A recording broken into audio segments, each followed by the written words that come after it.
You are not a hopeless case. You are not irresponsible. You're not doing anything wrong. The truth is that our own brains are wired in a way that prevents us from being financially sensible. And that leaves you in a position of complete financial insecurity and extreme vulnerability. It's precisely this vulnerability that pushes you dangerously close to get-rich-quick schemes, or online gurus promising instant wealth with their miracle courses. After all, to get out of debt, you just need more money, right? Well, I don't want to be a hypocrite and say no, but in 2003, a case shocked the world. Mike Tyson, the legendary heavyweight boxer, filed for bankruptcy with a $3 million debt, despite having earned over $300 million during his career. An extreme case? Yes, but it exposes an uncomfortable truth about people's relationship with money. That means, at some point, he had more money than most people ever dream of having, yet still lost it all.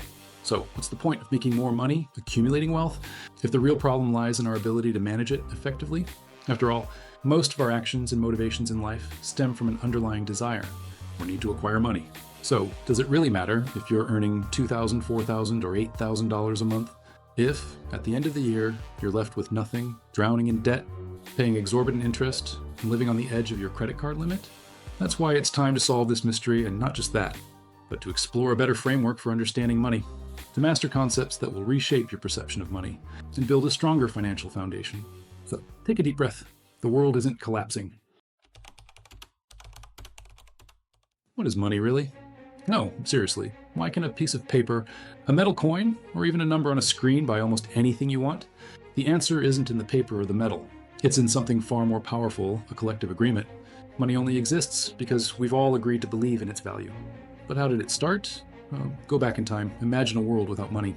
You want bread? You need to trade fish, wool, whatever the baker wants. But what if he doesn't want what you have? The system breaks down. Humanity needed a solution, something useful, something that solved real problems, something that wasn't trivial, that couldn't be created out of thin air, and most importantly, something everyone would accept. In ancient Rome, that something was salt. Not sand, not stone, salt. Because salt preserved food, it was essential and not found everywhere. Soldiers were paid in salt. Hence, the word salary. In other places, rare shells, gold, silver, not because they were pretty, but because they were useful, trustworthy, and universally accepted. That's the secret. Money only becomes money when it has utility, trust, and collective acceptance. That's what transforms an ordinary object into value. And why does this matter? Because throughout history, money has changed form. Coins, paper money, today digital numbers. But at its core, nothing has changed money as value because it represents society's agreement. Because we've all agreed to exchange, save, and use it. Remember this, money is value because it's born from trust, utility, and collective agreement. That's it. But if money is just value, why do so many people think it's evil? Why do they say it corrupts? The answer lies in history. When money became the center of everything, abuse followed, inequality, corruption, crises. People used money to dominate, manipulate, deceive. The problem was never money. The problem was always what people did with it. Money only reveals who you are. It isn't good, it isn't bad, it's just value. Now that you understand what money is and why it's value, here's the real question. How does this value enter and exit your life? That's what we'll explore next. Now that you've grasped what money is and why it's value, here's the next question. How does this value come in and go out of your life? The answer seems simple, but it isn't. Money comes in when you produce value for someone else. It could be for a company, a client, the world. You exchange your time, skills, knowledge, for money, salary, commissions, fees. It's the reward for what you deliver. But money also goes out, and it goes fast. Every time you consume, paying a subscription, buying a car, ordering takeout, money leaves.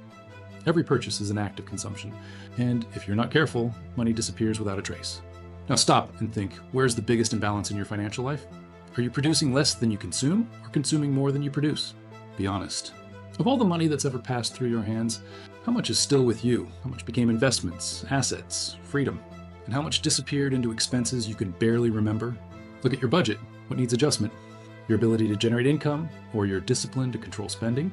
The harsh truth is, for most of us, the biggest villain isn't lack of income. It's uncontrolled spending. A study by CareerBuilder, one of the largest job platforms in the US, found that 78% of American workers spend their entire paycheck before the next payday.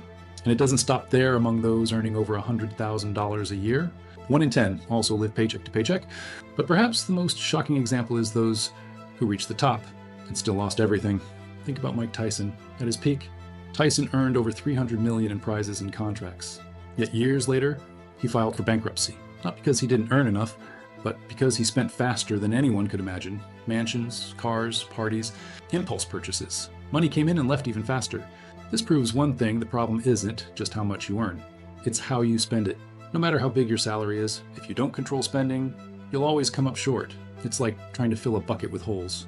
Making more money won't fix it if you don't change your relationship with consumption. Increasing income without discipline is just speeding up disaster. In the end, the equation is simple. Money comes in when you produce value. Money goes out when you consume. The secret lies in balancing both sides. So ask yourself, are you producing more value or consuming more than you should? But there's an even greater danger in this dynamic. When uncontrolled spending becomes routine, you enter a dangerous cycle that traps millions in an invisible trap. And that's what we'll discuss next. Have you heard of the rat race? It's a famous term, but contrary to what many think, it's not just about working a 9-to-5 job. The real rat race is living on the financial edge. It's that suffocating feeling that money evaporates as soon as it arrives. You get paid, bills are due, you spend, and suddenly you're counting down to the next paycheck. Always one step behind, always on the brink. The more responsibilities you have, kids, rent, dependents, the more dangerous this game becomes. Imagine the anxiety of a parent working tirelessly but still struggling to cover the basics. In this cycle, any emergency, a layoff, a health issue, an urgent car repair can destroy everything you've built. The mental toll is brutal. Your job stops being a choice and becomes a necessity. You don't work because you want to, you work because you have to. You need to maintain your lifestyle, pay off debts, survive. Suddenly, you feel trapped with no options. As Tyler Durden said in Fight Club, the things you own end up owning you. That's the essence of the consumption trap, when you become a slave to material desires. If you've ever felt ashamed to check your bank balance, or afraid to open your credit card statement, know this: you're not alone. Most people have been there. There's even a name for this avoidance: the ostrich effect. That instinct to avoid looking at finances, ignoring bills, pretending debts don't exist. But you can't change what you don't confront. Facing reality hurts, but it's the only way to break the cycle. After awareness comes control, and that's where budgeting comes in. Define, month by month, how much you'll spend in each category: housing, transportation, food, leisure. There are many methods, like the 50-30-20 rule, 50% needs, 30% wants, 20% savings, or debt payments, or zero-based budgeting, where every dollar has a purpose. The goal is simple: live below your means. Choose a lifestyle that fits your finances, and most importantly, stop digging the debt hole. But if it's so simple, why do so many people live on the edge? The answer lies in psychology: social pressure, aggressive marketing, the craving for instant gratification, and cognitive biases that sabotage our financial decisions. The ostrich effect is just the beginning. There's also hyperbolic discounting. We prefer small rewards now over bigger rewards later.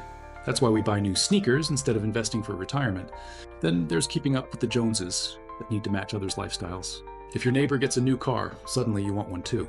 But now the Joneses aren't just your neighbors, they're influencers. Celebrities, Instagram friends. We compare, we try to impress. And in the process, we often sacrifice financial health and peace. Let's be clear, there's nothing wrong with consuming. Buying something expensive or seeking comfort isn't a sin.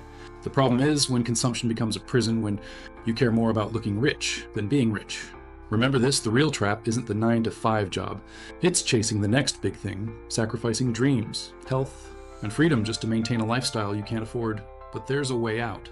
With awareness, control, and discipline, you can flip the script. You can turn money into freedom, not bondage. Now, the burning question: how can you start making real money? That's what we'll discuss next.